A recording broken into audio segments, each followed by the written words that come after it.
Esther, chapters 1 through 5. Chapter 1. Now in the days of Ahasuerus, the Ahasuerus who reigned from India to Ethiopia over 127 provinces, in those days when King Ahasuerus sat on his throne in Susa, the citadel, in the 3rd year of his reign, he gave a feast for all his officials and servants. The army of Persia and Media, and the nobles and governors of the provinces were before him, while he showed the riches of his royal glory and the splendor and pomp of his greatness for many days, 180 days.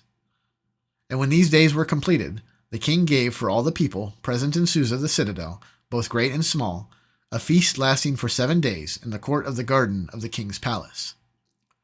There were white cotton curtains and violet hangings fastened with cords of fine linen, and purple to silver rods and marble pillars, and also couches of gold and silver on a mosaic pavement of porphyry, marble, mother of pearl, and precious stones. Drinks were served in golden vessels, vessels of different kinds, and the royal wine was lavished according to the bounty of the king. And drinking was according to this edict. There is no compulsion. For the king had given orders to all the staff of his palace to do as each man desired. Queen Vashti also gave a feast for the women in the palace that belonged to King Ahasuerus. On the 7th day, when the heart of the king was merry with wine, he commanded Mehuman, Biztha, Harbona, Bigtha, and Abagtha, Zathar, and Carcas, the 7 eunuchs who served in the presence of King Ahasuerus, to bring Queen Vashti before the king with her royal crown, in order to show the peoples and the princes her beauty, for she was lovely to look at.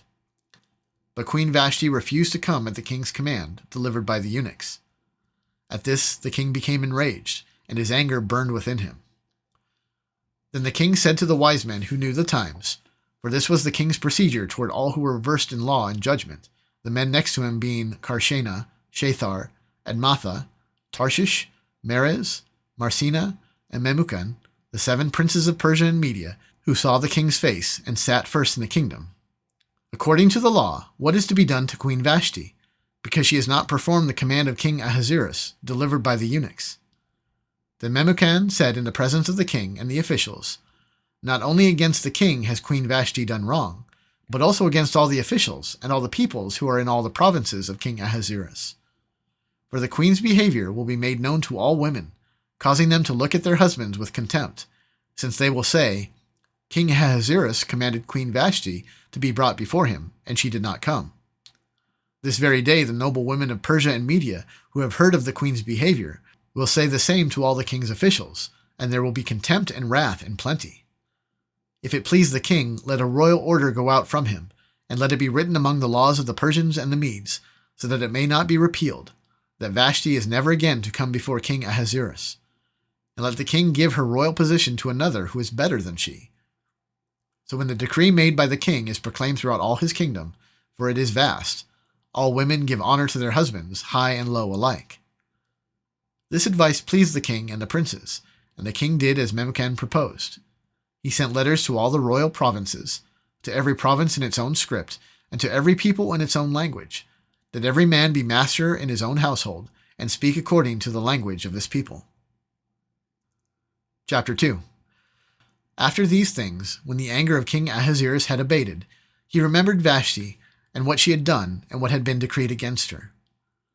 Then the king's young men who attended him said, Let beautiful young virgins be sought out for the king, and let the king appoint officers in all the provinces of his kingdom to gather all the beautiful young virgins to the harem in Susa the citadel, under custody of Hegai, the king's eunuch, who was in charge of the women. Let their cosmetics be given to them, and let the young woman who pleases the king be queen instead of Vashti. This pleased the king, and he did so. Now there was a Jew in Susa the citadel, whose name was Mordecai, the son of Jair, son of Shimei, son of Kish, a Benjaminite, who had been carried away from Jerusalem among the captives, carried away with Jeconiah king of Judah, whom Nebuchadnezzar king of Babylon had carried away. He was bringing up Hadassah, that is, Esther, the daughter of his uncle, for she had neither father nor mother. The young woman had a beautiful figure and was lovely to look at, and when her father and her mother died, Mordecai took her as his own daughter. So when the king's order and his edict were proclaimed, and when many young women were gathered in Susa the citadel, in custody of Hegai, Esther was also taken into the king's palace, and put in custody of Hegai, who had charge of the women. And the young woman pleased him and won his favor. And he quickly provided her with her cosmetics and her portion of food, and with 7 chosen young women from the king's palace, and advanced her and her young women to the best place in the harem. Esther had not made known her people or kindred, for Mordecai had commanded her not to make it known. And every day Mordecai walked in front of the court of the harem to learn how Esther was and what was happening to her. Now when the turn came for each young woman to go in to King Ahasuerus, after being 12 months under the regulations for the women, since this was the regular period of their beautifying, 6 months with oil of myrrh, and 6 months with spices and ointments for women, when the young women went into the king in this way, she was given whatever she desired to take with her from the harem to the king's palace.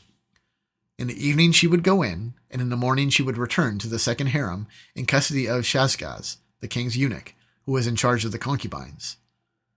She would not go into the king again, unless the king delighted in her and she was summoned by name. When the turn came for Esther, the daughter of Abihail, the uncle of Mordecai, who had taken her as his own daughter, to go into the king, she asked for nothing except what Hegai, the king's eunuch, who had charge of the women, advised. Now Esther was winning favor in the eyes of all who saw her. And when Esther was taken to King Ahasuerus into his royal palace, in the 10th month, which is the 10th month of Tebeth, in the 7th year of his reign, the king loved Esther more than all the women, and she won grace and favor in his sight, more than all the virgins, so that he set the royal crown on her, and made her queen instead of Vashti. Then the king gave a great feast for all his officials and servants. It was Esther's feast. He also granted a remission of taxes to the provinces, and gave gifts with royal generosity. Now when the virgins were gathered together the second time, Mordecai was sitting at the king's gate. Esther had not made known her kindred or her people, as Mordecai had commanded her, for Esther obeyed Mordecai just as when she was brought up by him. In those days, as Mordecai was sitting at the king's gate, Bigthan and Teresh, 2 of the king's eunuchs, who guarded the threshold, became angry and sought to lay hands on King Ahasuerus. And this came to the knowledge of Mordecai, and he told it to Queen Esther. And Esther told the king in the name of Mordecai. When the affair was investigated and found to be so, the men were both hanged on the gallows, and it was recorded in the book of the Chronicles in the presence of the king. Chapter 3. After these things, King Ahasuerus promoted Haman the Agagite, the son of Hammedatha, and advanced him and set his throne above all the officials who were with him. And all the king's servants who were at the king's gate bowed down and paid homage to Haman, for the king had so commanded concerning him. But Mordecai did not bow down or pay homage. Then the king's servants who were at the king's gate said to Mordecai, "Why do you transgress the king's command?" And when they spoke to him day after day, and he would not listen to them, they told Haman, in order to see whether Mordecai's words would stand, for he had told them that he was a Jew. And when Haman saw that Mordecai did not bow down or pay homage to him, Haman was filled with fury. But he disdained to lay hands on Mordecai alone. So as they had made known to him the people of Mordecai, Haman sought to destroy all the Jews, the people of Mordecai, throughout the whole kingdom of Ahasuerus. In the 1st month, which is the month of Nisan, in the 12th year of King Ahasuerus, they cast pur, that is, they cast lots, before Haman day after day. And they cast it month after month till the 12th month, which is the month of Adar. Then Haman said to King Ahasuerus, "There is a certain people scattered abroad and dispersed among the peoples in all the provinces of your kingdom. Their laws are different from those of every other people, and they do not keep the king's laws, so that it is not to the king's profit to tolerate them. If it please the king, let it be decreed that they be destroyed, and I will pay 10,000 talents of silver into the hands of those who have charge of the king's business, that they may put it into the king's treasuries." So the king took his signet ring from his hand and gave it to Haman the Agagite, the son of Hammedatha, the enemy of the Jews. And the king said to Haman, "The money is given to you, the people also, to do with them as it seems good to you." Then the king's scribes were summoned on the 13th day of the 1st month, and an edict, according to all that Haman commanded, was written to the king's satraps and to the governors over all the provinces, and to the officials of all the peoples, to every province in its own script, and every people in its own language. It was written in the name of King Ahasuerus, and sealed with the king's signet ring. Letters were sent by couriers to all the king's provinces, with instruction to destroy, to kill, and to annihilate all Jews, young and old, women and children, in one day, the 13th day of the 12th month, which is the month of Adar, and to plunder their goods. A copy of the document was to be issued as a decree in every province by proclamation to all the peoples to be ready for that day. The couriers went out hurriedly by order of the king, and the decree was issued in Susa the citadel. And the king and Haman sat down to drink, but the city of Susa was thrown into confusion. Chapter 4. When Mordecai learned all that had been done, Mordecai tore his clothes and put on sackcloth and ashes, and went out into the midst of the city, and he cried out with a loud and bitter cry. He went up to the entrance of the king's gate, for no one was allowed to enter the king's gate clothed in sackcloth. And in every province, wherever the king's command and his decree reached, there was a great mourning among the Jews, with fasting and weeping and lamenting, and many of them lay in sackcloth and ashes. When Esther's young women and her eunuchs came and told her, the queen was deeply distressed. She sent garments to clothe Mordecai, so that he might take off his sackcloth, but he would not accept them. Then Esther called for Hathach, one of the king's eunuchs, who had been appointed to attend her, and ordered him to go to Mordecai to learn what this was and why it was. Hathach went out to Mordecai in the open square of the city in front of the king's gate, and Mordecai told him all that had happened to him, and the exact sum of money that Haman had promised to pay into the king's treasuries for the destruction of the Jews.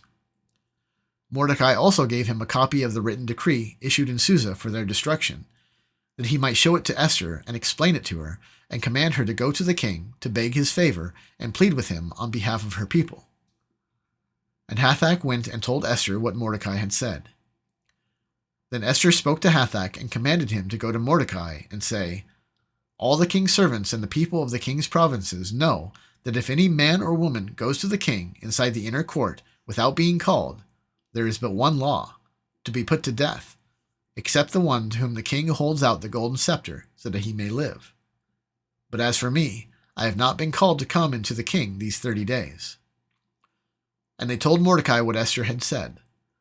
Then Mordecai told them to reply to Esther, "Do not think to yourself that in the king's palace you will escape any more than all the other Jews.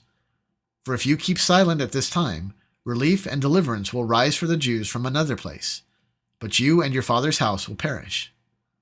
And who knows whether you have not come to the kingdom for such a time as this?" Then Esther told them to reply to Mordecai, "Go, gather all the Jews to be found in Susa, and hold a fast on my behalf, and do not eat or drink for 3 days, night or day. I and my young women will also fast as you do. Then I will go to the king, though it is against the law, and if I perish, I perish." Mordecai then went away and did everything as Esther had ordered him. Chapter 5. On the 3rd day, Esther put on her royal robes and stood in the inner court of the king's palace, in front of the king's quarters, while the king was sitting on his royal throne inside the throne room, opposite the entrance to the palace. And when the king saw Queen Esther standing in the court, she won favor in his sight, and he held out to Esther the golden scepter that was in his hand. Then Esther approached and touched the tip of his scepter. And the king said to her, "What is it, Queen Esther? What is your request? It shall be given to you, even to the half of my kingdom." And Esther said, "If it please the king, let the king and Haman come today to a feast that I have prepared for the king." Then the king said, "Bring Haman quickly, so that we may do as Esther has asked." So the king and Haman came to the feast that Esther had prepared. And as they were drinking wine after the feast, the king said to Esther, "What is your wish? It shall be granted you. And what is your request? Even to the half of my kingdom, it shall be fulfilled." Then Esther answered, "My wish and my request is, if I have found favor in the sight of the king, and if it please the king to grant my wish and fulfill my request, let the king and Haman come to the feast that I will prepare for them, and tomorrow I will do as the king has said." And Haman went out that day joyful and glad of heart. But when Haman saw Mordecai in the king's gate, that he neither rose nor trembled before him, he was filled with wrath against Mordecai. Nevertheless, Haman restrained himself and went home, and he sent and brought his friends and his wife Zeresh. And Haman recounted to them the splendor of his riches, the number of his sons, all the promotions with which the king had honored him, and how he advanced him above the officials and the servants of the king. Then Haman said, Even Queen Esther let no one but me come with the king to the feast she prepared. And tomorrow also I am invited by her together with the king. Yet all this is worth nothing to me, so long as I see Mordecai the Jew sitting at the king's gate." Then his wife Zeresh and all his friends said to him, "Let a gallows 50 cubits high be made, and in the morning tell the king to have Mordecai hanged upon it. Then go joyfully with the king to the feast." This idea pleased Haman, and he had the gallows made.